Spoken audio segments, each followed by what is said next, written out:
Good stuff. I'm glad you're back. Good morning.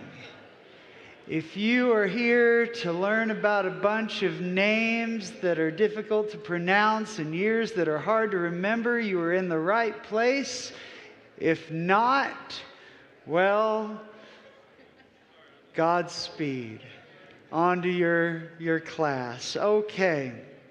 So, if you will please say a quick prayer with me. Abba, Father, thank you so much for your love. Thank you for our day together today. And please bless us as we try to invest deeply in your word so that we understand it, so that we aim to be fruitful with it. And thank you for the reality of it. In Jesus' name, amen. So today we are talking about the Neo-Assyrian period. We are continuing to work backwards in time. And the Neo-Assyrian period is about 300 years. You'll find that these numbers should never be taken as exactly precise. There's always a margin of error. And we'll actually talk a decent bit about that today, the margin of error. But the Neo-Assyrian period, once again, we have these new Assyrians as opposed to the old Assyrians. The old Assyrians were also like back in Abraham's day, when the major civilization that we think about and call the Sumerians collapsed. It broke into pieces. One of those pieces was the original kingdom of Assyria. Those are the old Assyrians. Now, the new Assyrians, the Neo-Assyrians, they're the ones that showed up and are roughly contemporary with the divided monarchy of Israel and Judah. So way past Abraham, right? Way past Sumerians, but they're living in the same, they're coming from the same part of the world. However, the year 912 BC would have been around 20 years after God split Solomon's kingdom in two. And the Babylonians, it ends. We discussed last week what happened to the Assyrians. The Babylonians took them over and they created a new empire, and that really kicked off in 612. Well, the Babylonians that we discussed last week meaningfully defeated the Assyrians less than 30 years before those Babylonians dismantled the kingdom of Judah. So 20 years here, 30 years there. It's in pretty basic step with the timing of the divided kingdom. Now, the biggest impact that the Neo-Assyrians had in terms of Old Testament history was that they are the ones who dismantled the northern kingdom of Israel. That was the real big impact that they had on God's people. The only biblical texts that seem to have been written during this period were collected messages of 6 or 7 Hebrew prophets that we'll talk about. And much of what they had to say pertained to the kingdom of Israel's coming destruction and the exile that the population of the northern kingdom faced at the hands of the Neo-Assyrian army and its king. So there are, when you get into the divided kingdom, it's just names galore. Everybody is named. And, well, actually, not everybody is named. Lots of people are left out of little lists, but this is a pretty thorough one. And within the range of time that we'll be talking about today, the relevant Hebrew kings to the batch of dated by the normal methods of scholarly research. You could look at any one of these little dates that I've tucked under the names, and you should think there might be a margin of a couple of years. You know, it could be off by a couple of years. It could be off by a decade, depending on the king. And again, we'll talk a little bit more particularly today about how that works. But over here, I had to fit them all on there. So read the Israelite kings kind of slant ways going down, and we'll talk about these little asterisks in just a second. As you can see, there are slightly more kings of Israel during this period than there were kings of Judah during the window that we're talking about. And then within that, we get into the Assyrian kings who were contemporaneous to them. So these are not all the Assyrian kings. The truth is, I'm limiting our discussion today to the Assyrian kings that were in power when these prophets that we're going to be talking about were starting to show up. This is only like the second half of the divided kingdoms story with, or maybe not necessarily the second half, but this is only about half of the information of all that there is to say about the relationship between the Hebrew kingdoms, the two Hebrew kingdoms, and the Assyrian ones. There are lots of stories that we will not tell today that are just sitting there waiting for you to read in 2 Kings. But when Adad-Nirari III died in 783 BC or so, his three sons did a very poor job. I did not even bother to look up whether they ruled in succession or whether they fought about it, because quite frankly, when you look at a lot of Assyrian chronologies, like normal summary ones, they'll actually just leave this out, this whole generation, because it is one of the worst periods of the Neo-Assyrian Empire. Nothing really productive happens that you would put on a timeline of what the Assyrians accomplished. They are losing control. This time involves rebellions and suffering, and what all that the new Assyria had gained before Adad-Nirari III, they had lost, were losing. It kind of shrunk. There was a period of time before Adad-Nirari that the Assyrians had already kind of taken over the eastern Mediterranean, the western portion of the world adjacent to them. And that just kind of fell apart. And that was contemporary. While they were doing a terrible job, Jeroboam II was doing an amazing one. Jeroboam II is not categorized as a righteous king.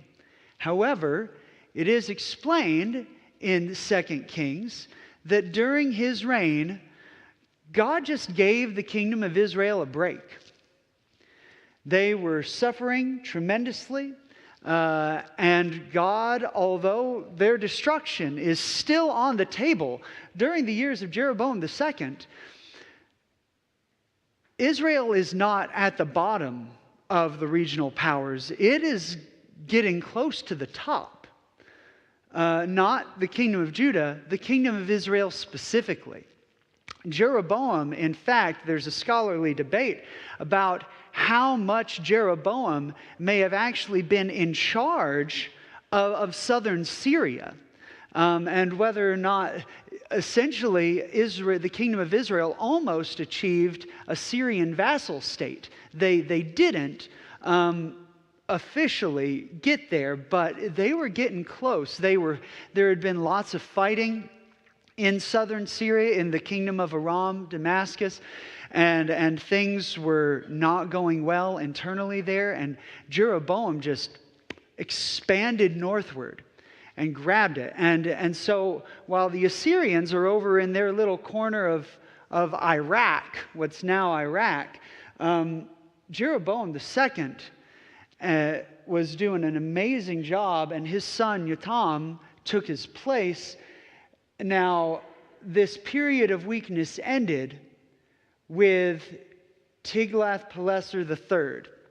At one point in 2 Kings, he is called Pul, P-U-L. We will talk about why that is in a few minutes. Sometimes I call him Tigpi because I don't want to say the whole name.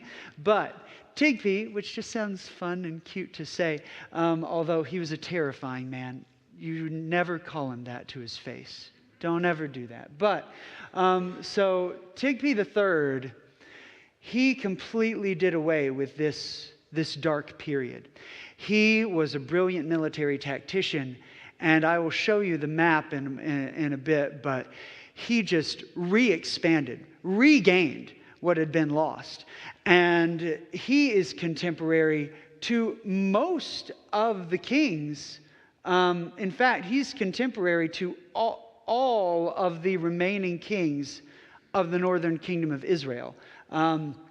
Jeroboam II, Uzziah, Jotham, Zechariah, Shallum, Menahem, Pekahiah, Pekah, Hoshea, and Ahaz. And the reason why I kept these little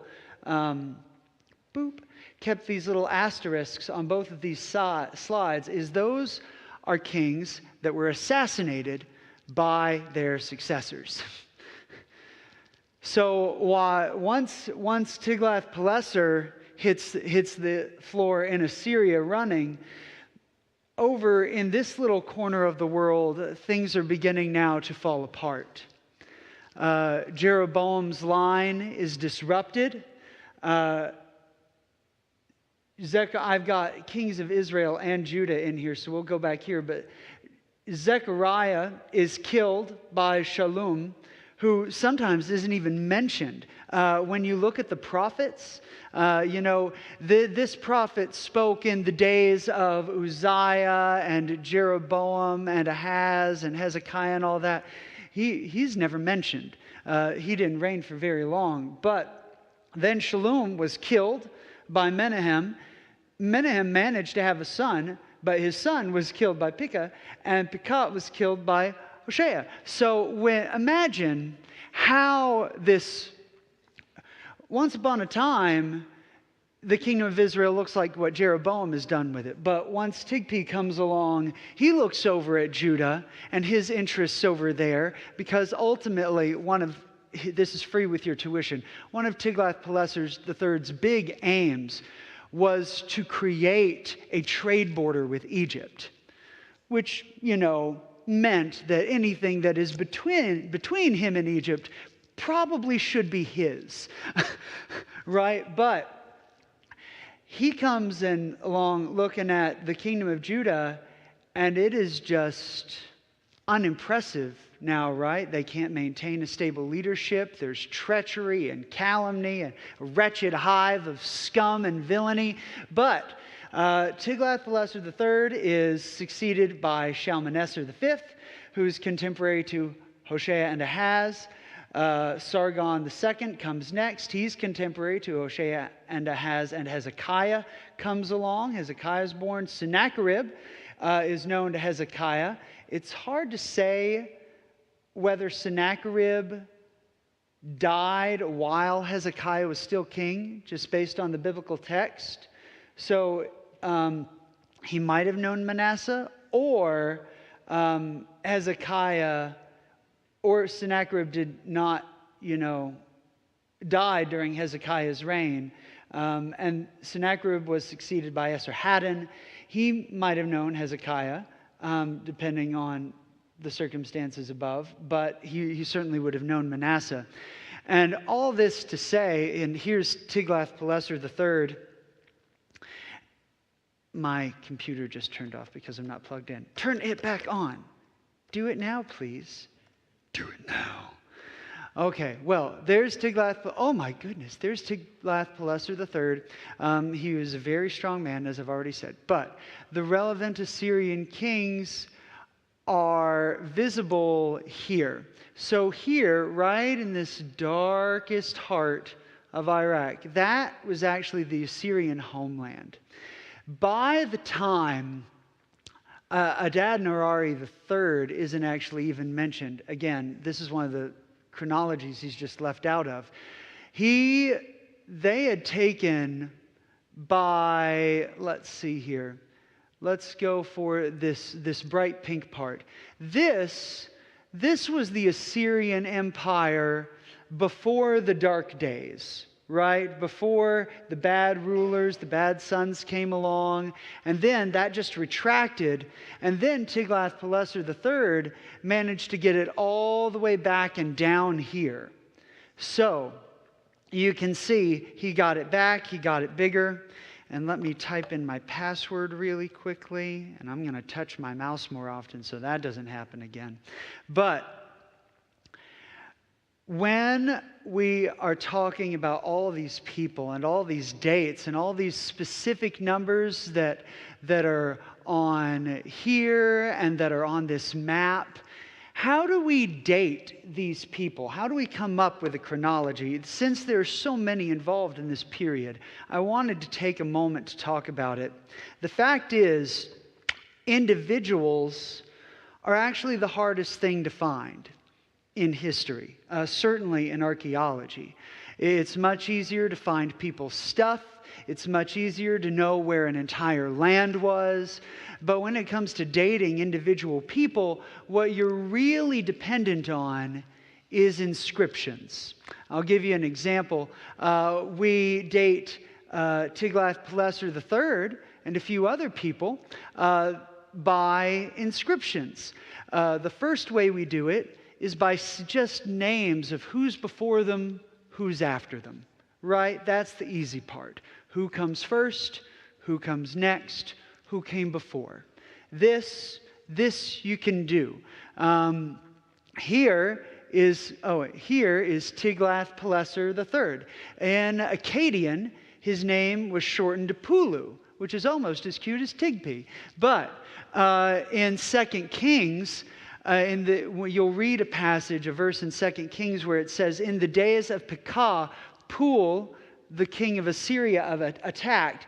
When you translate it further into Hebrew, you drop the final vowel and it's Pul. So Pul in your Old Testament, P-U-L, the Assyrian king whose name is spelled P-U-L, that is Tiglath-Pileser III. He is followed by Shalmaneser, who is followed by I can't remember all these things. Sargon, there we go. They look so weird when they're right out of cuneiform. And then Sennacherib comes after him. And so you have the who and before and the after, right? After that, it becomes much more difficult when you actually want specific dates. You have to look at what's around an inscription. Hopefully it has a good context. You know, we might use pottery. We might use carbon dating to tell when a layer was destroyed in which we find an inscription, and use a carbon date to date it to a century or so. And then there's just the reality of how many inscriptions we have found. This list, I've broken it apart in pieces so you can see it as a PowerPoint. But this list, if you type in, I forget what you Google, like 50 biblical people chart or something like that. This was published by the Biblical Archaeological Society in 2014. It's been around a while. And by 2014, we had discovered 50 people, 50 individuals by inscriptions alone. Which is, I guess, technically redundant because that's how you find individuals at all. But you have to find their name on a physical object in a context for whom in a context where it wouldn't fit anybody else better and that could have had the same name at the same time. So as of 2014, there were 50, and you'll see that included 5 of the Bible's pharaohs, 1 Moabite king, 5 Aramean kings, those are the people north of the kingdom of Israel, 9 rulers from the divided territory of Israel and Samaria, 6 Judean kings, 2 Judean high priests, 5 other members of the Judean royal court, 6 Assyrian kings, 5 Persian kings, and a partridge in a pear tree. So, yes, and no Old Testament documents, again, were written after the Persian Empire, just in case you'd forgotten that. They all predate or postdate Alexander the Great. But I wanted you to see here, this is a numerical cluster, a timeline of all the 50 names that you just saw, and look how they bunch. Why is that? Part of that, part of the reality of Reconstruction, is it's just where we end up focusing. You know, if you spend time digging in the same period, you're going to find more, right? If archaeologists had spread our work out more over these other time periods, there would be more dots. But the divided kingdom has been one of the easiest things to focus on archaeologically. It's very interesting because lots of things are changing. It's a lot more recent in terms of biblical history than older stuff, so it's easier to come across. And when something is easier to come across, it's easier to get funding and all that kind of thing. But in any case, I'll give you a real special example. This is, since our window today is about 796 to 681, you'll see that it's got one of the clusters. And one of those, I actually have one to add for you today, if you don't already know about it. We also found one prophet. We have found to date archaeological evidence of one of the biblical prophets in terms of an inscription. So this broken stamp seal impression was found on the outside of, well, this is actually, did I forget? Yeah, this broken stamp seal impression was found on the outside of a building identified as the Royal Bakery of Jerusalem during the divided kingdom, during the Neo-Assyrian Empire period. And the seal impression is made of clay into which a stamp was impressed. The rear of the object has this texture that's not just natural, that's an impression of sackcloth to which the seal was once attached. That's the actual fabric of the textile it once sat against, indicating that the seal would either reflect the person for whom a bakery delivery was intended, or it was the person by whom a bakery order was made. It was found 10 feet from a seal impression that's in better shape that belonged to Hezekiah. So the notable stamp seal impression from Hezekiah, you can see here, Hezekiah, Melech, Yehud, Hezekiah, Yehuda, king of Judah, belonging to Hezekiah, Ahaz, his dad's name is in there, Ahaz, it skips down to the next line, king of Judah. The notable stamp impression found 10 feet from Hezekiah's in this royal context has 3 registers. Stamp seals are limited to those who have regular administrative business with a given court, right? Not everybody gets one. And the one person to whom every detail is appropriate is portrayed in the Bible as one of King Hezekiah's closest advisors, the prophet Isaiah. We also know from the Bible that Isaiah used the royal bakery at least once because he had cakes sent. But though that's in 2 Kings 20, Isaiah ordered a cake of figs to be delivered to a sick Hezekiah. So what we have is belonging to Isaiah, the prophet. You reconstruct the broken letters and you have belonging to Isaiah the prophet. You could argue that's another Isaiah the prophet, but there was no other Isaiah the prophet who lived within 10 feet of where Hezekiah got his cake. So there you go, Isaiah the prophet. But that's free with your tuition. Now, beyond epigraphy, we've talked about you got to find all the stuff that helps you date things. But, yes, sir. Why would there be an Ankh and a scarab on that impression? So, especially on Hezekiah's, you mean? Right. Boop. So, royal iconography is not entirely ethnocentric. Ideas and symbols get shared. Hezekiah, off the top of my head, I don't remember Hezekiah's relationship to Egypt, except that he was contemporary to the 25th dynasty of Egypt, the king Taharka, who was one of the pharaohs who ruled Egypt out of Sudan. And I believe that one of Isaiah's messages to Hezekiah was, don't you depend too much on Egypt. Is that right? Anybody else remember that? Bueller? I'm thinking so. So, read the Bible. Make sure I'm right. But Hezekiah had some kind of meaningful relationship with Egypt, a political relationship with Egypt. And Hezekiah was a good king, but in the words of Obi-Wan Kenobi, he's a politician, Anakin, right? Like, he doesn't just stop playing the game. And here we have Egyptian symbolism on his royal stele that he uses for official political business, So it's not wildly, Hezekiah would probably not have seen this so much as a pagan symbol as he would have a political one, right? Now, whether other people agreed with him is a different matter, but this is Hezekiah's official business stamp. And he has official business with Egypt, and apparently enough to use the Ankh.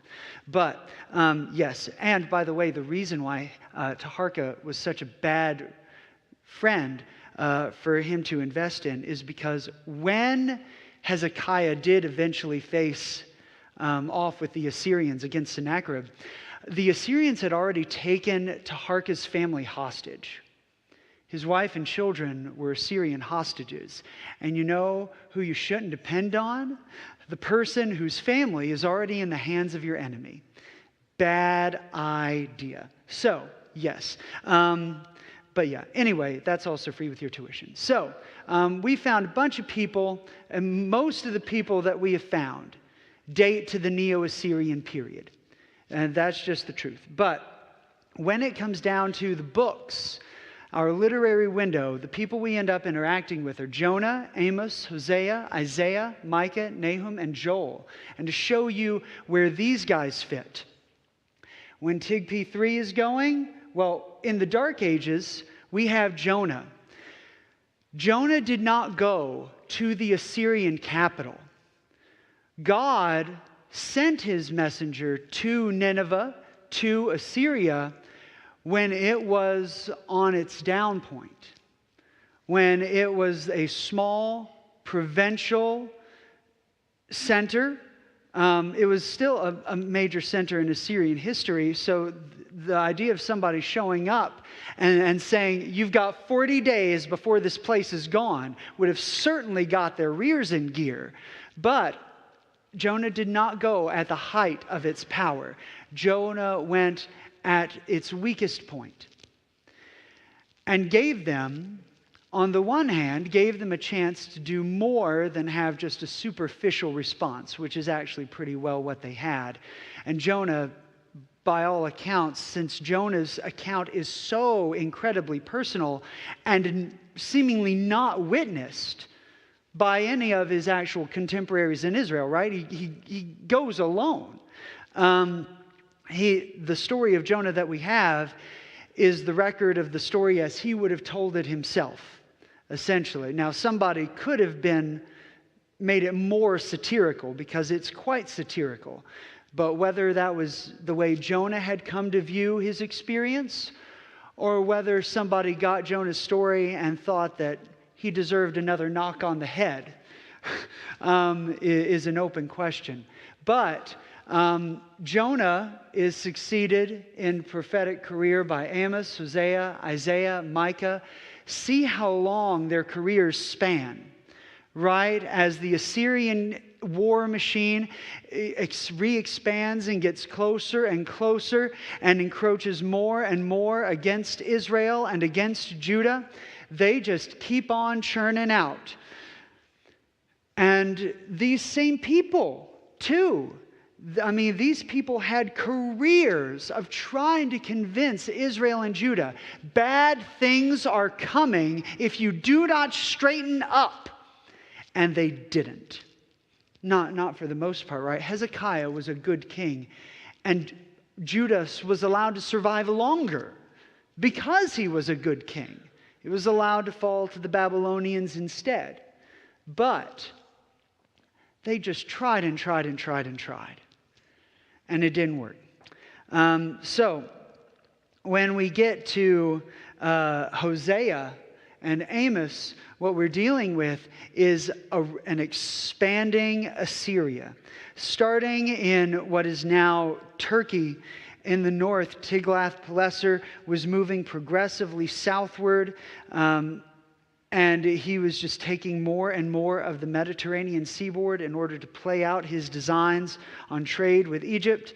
And ultimately, this, Assyrians really interacted. This is from the Cultural Background Study Bible, has what I believe to be a really nice summary, just a little paragraph on how the Assyrians really behaved in terms of foreign policy. And I'll just repeat it to you.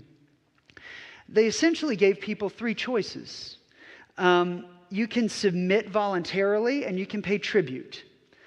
This first happened with Menahem. This is part of an actual stele about Tiglath-Pileser III, the Iran stele. It dates to about 737 BC. It's in a private collection. This is the actual cuneiform text. And this is the part that says Menahem of Samaria in terms of his tribute list payers. So, the first policy that Assyria had was, you volunteer to cooperate and you pay us money. Menahem went with that. However, eventually, if you read 2 Kings, Menahem revolted. His son was killed. As I recall, that brings us to stage 2 of how Assyrians normally dealt with folks. You can be conquered, and then you can pay us money. And you'll be our little puppet, and we'll control you. And you don't get to make your own decisions. That happened in the days of Pekah. The text is broken. Killed Pekah, their king, and placed Hoshea as king over them. I received from them 10 talents of gold, a broken number of talents of silver together with their property, and I brought them to Assyria. And then that is what happened with Sargon II, Shalmaneser? I don't remember who was. It's on a chart that I just showed you, but my brain is so fried. So, and then there is the third Assyrian tactic, which is be conquered and pay tribute, and we're going to completely take you over and absorb you as a province of Assyria. So, the first two, okay, yes. The option 1 to option 2. Option 1 to option 2, Menahem and Pekah suffered under Tiglath-Pileser III. However, under Sargon II, option 3 came along. I only was able to find pictures of 5 of them belonging to Sargon II and 1 of them belonging to Shalmaneser V. But there are 9 accounts of the Assyrians' attack on Samaria in 722, 721 BC. I will read you the snippet of one of the most significant ones. Let's see here. Right here. The inhabitants, this is the text of what's called Sargon II's Great Summary Inscription. The inhabitants of Samaria, who agreed and plotted with a king hostile to me, not to endure servitude and not to bring tribute to Ashur, and who did battle, I fought against them with the power of the great gods, my lords. I counted as spoil 27,280 people, together with their chariots and gods in which they trusted. I formed a unit with 200 of their chariots for my royal force. I settled the rest of them in the midst of Assyria. I repopulated Samaria more than before with non-Israelites. I brought into it people from countries conquered by my hands. I appointed my commissioner as governor over them, and I counted them as Assyrians. You'll remember what group in the New Testament period came from this action by Sargon II? Anybody? Samaritans, that is right. Samaria in the Roman period sat south of Galilee, north of Judea, in the middle between the two, and it belonged to the children of the folks that Sargon II planted there. 27,280 people he accounted as having exiled from out of the northern kingdom, and leaving Hoshea as, for what time he remained alive, as the puppet king that had to do everything that they said. Now in charge of, and you know, that was in 722 BC when the hammer came down. I mean, there was just nothing left. People, the smattering of people who remained, some of them trickled down into Judah. Some of them tried to instruct the new people that had arrived, that had been transplanted there in the way of the worship of Yahweh. But yes, that is probably one of our most concise statements outside of the Bible of what happened to Israel. Sargon II and Shalmaneser V before him happened to Israel. Shalmaneser started a siege. He died of natural causes, and Sargon II usurped his throne. By the way, Sargon means legitimate ruler.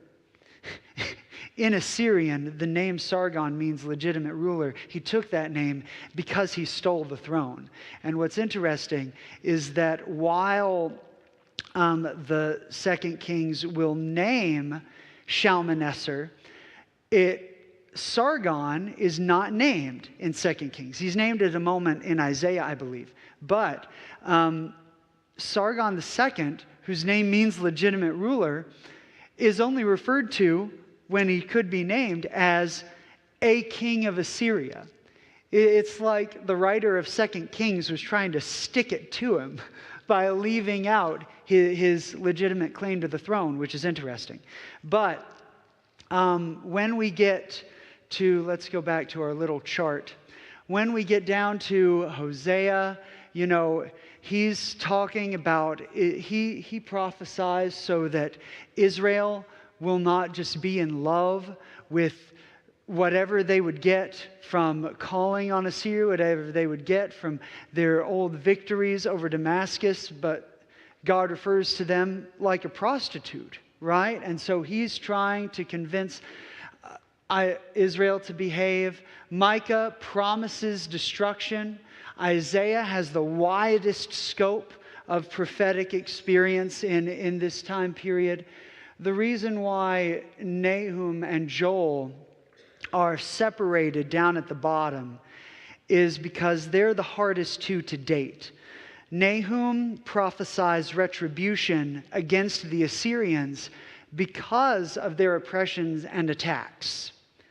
So he is the one, Nahum is the one who tells Assyria, you are gonna get it, and you're gonna get it good. But we don't know when he said that.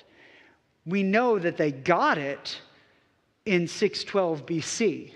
But that's years later, right? So we aren't sure about that. And then Joel is the hardest to date in the whole period. He might not even belong to the Neo-Assyrian period, but I'll just tell you, there are really two options for Joel. Neo-Assyrian period, or much later. So I guess three options for Joel. Neo-Assyrian period, Neo-Babylonian period, or Persian period.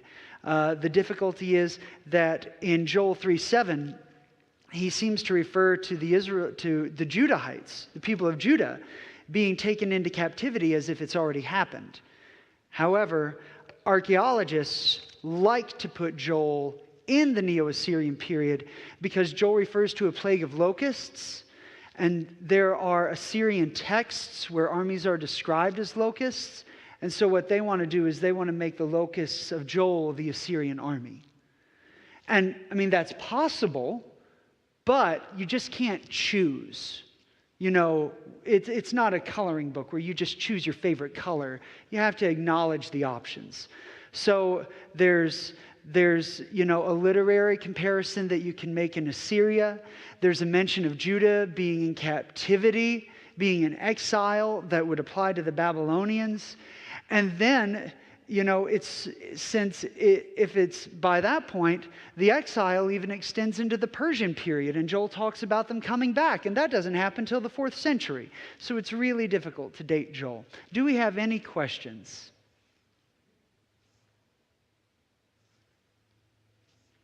Bueller? Yes. The bronze band from the gate of Shalmaneser III had that propaganda where it showed what would happen to their enemies if they didn't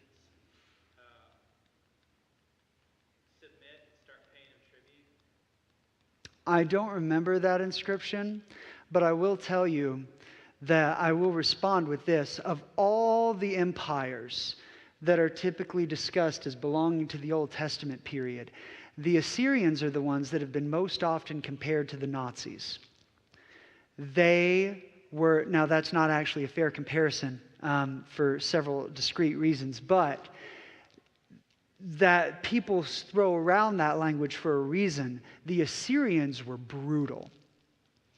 Absolutely brutal. They were terribly violent. Even though you hear about them, saying, "Oh, you're Assyrians now. Welcome to welcome to the people." The means by which they got to the point of assimilation as their war machine moved through the Eastern world was terrible violence. And so they are generally regarded as the least merciful and the least kind. Even, the Babylonians could do terrible things. And Menahem, let's not forget, I believe it was Menahem, the king of Israel, who ripped open pregnant women's bellies because they would not sleep with him. And he went on a little violent tirade in 2 Kings, but he could have picked that up from the Assyrians, terrible people in terms of military tactics. Other questions, thoughts? But the Assyrians, I think I've read this before. I think it's quite fair compared to the Nazis. Agreed. They were not as brutal to their conquered people as the Nazis were to the Jewish race. Yes, and that's the thing. They brought people to Syria, they carried conquered people back to Syria. They were not as brutal to them as the Nazis were to the people they conquered. Well, the distinction, this is a tangent, but the reason why the Assyrians are, I do believe, inappropriately compared to the Nazis is, one, the Assyrians did not have a policy of ethnic cleansing. There was no Assyrian master race ideal. However, just in terms of sheer violence, they are comparable. The violence that they do not have upon their own people is violence that they have already perpetrated in making them their own people. So you get into the Assyrian machine through barbed wire, so to speak. But any other thoughts or questions? All right. God loves you. Goodbye. Thank you, sir.